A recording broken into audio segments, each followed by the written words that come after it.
தந்தை என்னை தந்ததால் அவர் தந்தை தானா. ஆஹா.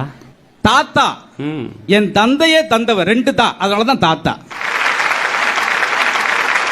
கணவன் உனக்கு கண் அவன், மனைவி மாதா நீ, அண்ணி அன்னை நீ, எல்லாத்துக்கும் பேர் வச்சுக்கிட்டே வந்தான். கடைசியில் ஒன்னே உனக்கு பேர் வைக்க தெரியல. என்னது? எதுக்கு? வீட்டு டாக்குமெண்ட்டை கொடுத்து இதை பத்திரமா வை அப்படின்னா அதுக்கு பேரே பத்திரம், அதுக்கு மேல வைக்க முடியல, அப்படியே வச்சுட்டான். நானும் எத்தனையோ ஊர்கள் பார்த்துருக்கிறேன். தமிழர் மாதிரி ஒரு பொருளை ரசிச்சு சாப்பிட ஆள் கிடையாது.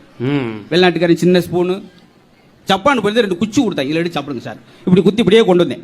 அப்படியே தூக்கி மெதுவாக வந்து யூட்டன் வந்து லெஃப்ட் வந்து ரைட்டு வந்து இப்படி மெதுவாக வந்து பொத்துருக்கல விழிச்சு கீழே விழுந்துருச்சு. என்னை சுற்றி 15 பேர் இன்னொரு தடவை முயற்சி பண்ணி, நான் ஊரில் முயற்சி பண்ணிக்கிறேன்டா.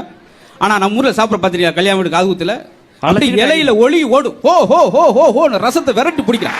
என்ன பிடிச்ச மடக்கனே சாம்பார் சாப்பிட்டுக்கிட்டு இருக்கேன். சாப்பிட்டுக்கிட்டு இருக்கும்போது அவன் இலையில வடை எடுத்து சாப்பிட்டேன். என்னண்ணே பசி கண்ணை மறைச்சிருச்சுனே. யோசிச்சு பார்த்தீங்களா? வாங்கி ரசத்தை உரிடான் டர்ன்னு பூரா பேண்டு கழிச்சிருச்சு. இங்க பார்த்துக்கிட்டு பார்த்தீங்களா ஒரு விஷயத்தை எப்படி ரசிச்சு சாப்பிட்டுட்டு ஒரு எப்படியும் அப்பளம் பறந்து வெளியே ஓடி ஒருத்தன் சைக்கிளோ அப்பளத்தை பிடிச்சிட்டு வந்தேன். இது கிண்டலுக்கு சொல்லலைங்க, எவ்வளவு ரசிச்சு. நிகழ்காலத்தில் வாழணுங்க. கடந்த காலம் என்பது உடைந்த பானை, வருங்காலம் என்பது மதில் மேல் பூனை, நிகழ்காலம் என்பதான் கையில் உள்ள வீணை. பெண்கள் ஒரு காலத்தில் வீட்டை விட்டே வெளியே வரக்கூடாது, அப்படி ஒரு கட்டுப்பாடு இருந்துச்சு. பாத்தீங்களா? அந்த ஊர்ல கொலையே நடந்தா கூட சன்னல் திறந்தா பார்ப்பாங்க, என்னாச்சு மாரிமுத்து போயிட்டாரா, கதை போட்டுங்கடி, அந்த பக்கமே திரும்பாங்க. அந்த காலத்துல சன்னல் பின்னால பெண்கள், இப்ப பாருங்க பெண்கள் பின்னால சன்னல் சாக்கெட்ல வச்சிருக்கான். சன்னல் ஏணிப்பட்டு நிலப்படி வச்சு கண்ணாடி வச்சு, கண்ணாடி பார்த்து 4 பேர் சீக்கிட்டே போற, திரும்பாத. பாத்தீங்களா? இப்ப அந்த செயல் முடிஞ்சு 2 கயிறு கட்டி தொங்கிட்டு போகுதுங்க.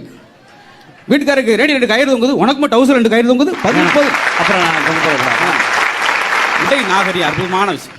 ஒரு உடையை எப்படி உடுத்த வேண்டும் என்பது நாகரிகம், அது எந்த மாதிரி உடுத்த வேண்டும் என்பது பண்பாடு. நீங்க வேட்டி கட்டுறது எவ்வளவு பெருமை நார் நினைக்கிறான். ஒரு இடத்துல 10 கோடி மக்கள் திரண்டு இருந்தா கூட அந்த இடத்துல தமிழனை தனியா அடையாளம் காட்டுறது வேட்டி தாங்க. இதை கட்டுறதுக்கு யாராவது நம்ம பெருமைப்படுறோமா? கிடையாது, நினைக்கவே கிடையாது. பழமொழியெல்லாம் அவங்க வந்து பழமொழியெல்லாம் வந்து சும்மா கற்பனையா எழுதுனாங்க, அனுபவப்பட்டது. அதெல்லாம் அனுபவ மொழி. தை பிறந்தா வழி பிறக்கும். எதுக்கு சொன்னது? இவன் தை பிறந்தா வழி பிறக்கும், ஆஹா வழி பிறக்காம இருக்க அப்படின்னு சொல்லி திண்ணையில் உட்காந்து கஞ்சிக்கலாம் சேர்த்துக்கிட்டு இருப்பான். அது எதுக்காக சொன்னது? 6 ஏக்கர் 7 ஏக்கர் நெல் போட்டிருக்கப்ப பக்கத்து ஊருக்கு போக முடியாது, அந்த நெல் நாத்துக்குள்ள நடந்து. தை மாசம் ஆனோன்னா அந்த கதிர் அறுத்துருவாங்க, பக்கத்து ஊருக்கு போறதுக்காக வழி பிறக்கும்ன்றக்காக சொன்னது. இவன் நினைச்சா திண்ணையில் உட்காந்து காலாடிக்கிட்டு இருக்கான். நரி மோத்தல முச்சா யோகம் வரும் அப்படின்னு 3 மணிக்கு நரிய பிடிச்சி அது பண்ண கடிச்சு வச்சு ஆஸ்பத்திரி ஐஸ்வரில் படுத்திருக்கான். பார்த்தீங்களா? சட்டியில் இருந்தா அகப்பையில் வரும், கொரட்டுன்னு சொல்றாங்க. அன்னைக்கெல்லாம் கணவன் பேரை சொல்ல மாட்டாங்க, இப்ப கணவன் இருக்கிறவே சொல்ல மாட்டேங்கிறாங்க. அதான் முக்கியமான விஷயம். ஃபேஸ்புக்கில் போகிற அன்மேரிடு அப்படித்தான் இருக்கு. ஐநா சபையில் எத்தனை நாடுகளுடைய ஐக்கியம் அங்கே இருக்கு, ஆனால் அதோட நுழைவாயில் ஒரு வாசகம் எழுதி போடணும், ரொம்ப தூய்மையான வாசமாக இருக்கணும், இளநீரை போன்ற ஒரு அழுக்கில்லாத வாசமாக இருக்கணும், மற்றவனை சந்தோஷப்படுத்துகிற வாசம் இருக்கணும். 4700க்கும் மேற்பட்ட மொழிகள் இருக்கு உலகத்தில். அதில் எந்த மொழியில அப்படி இருக்கு?